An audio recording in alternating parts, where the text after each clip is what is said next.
ang Radyo Pilipinas News Update.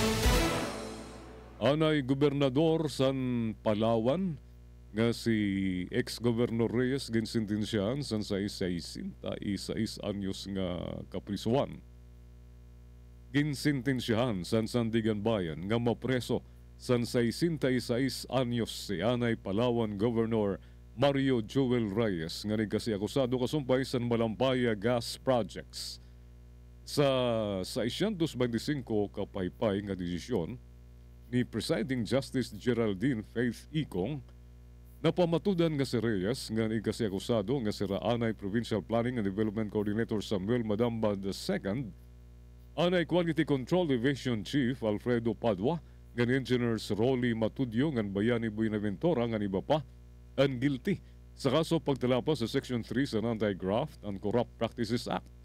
Ang desisyon ang kapapalooban sa 159 nga criminal charges, graft and falsification of public documents nga may kalabtanan sa Aros 39 nga infrastructure projects sa Palawan nga ginpunduhan sa share sa nalawigan sa multi-bilyones pesos nga Malampaya natural gas revenues.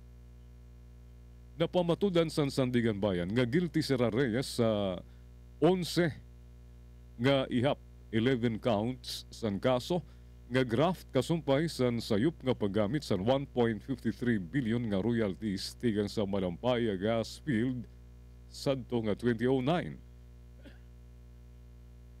Ginsentensyahan si Reyes nga mapreso sa tigang 10 anyos para sa kada ihap san kada count san kaso nga pangungurakot nga may matotal nga sentensya nga 66 anyos nga kaprisuhan.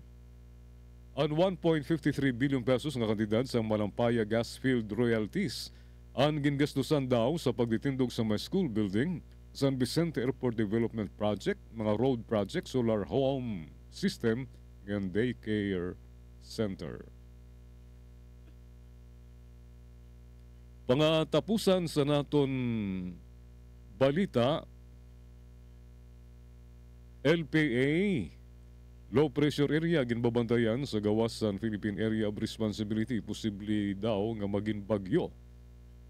Usa nga LPA ang padayon nga ginbabantayan sa Pag-asa sa gawas sa Philippine Area of Responsibility. Alas 8 sa naga kakulop ang LPA anay kitan sa kayrayon nga 1,020 kilometros ilaga sinirangan sa extreme northern Luzon. Sigun sa Pag-asa, may medium chance nga maging ganap nga bagyo ang nasabing LPA sa masunod nga 24 oras nga maging bagyo tatawagon ini nga Fabian. Amo to naton news update, Jean Navilon, iutag notisya. Mula sa pinaka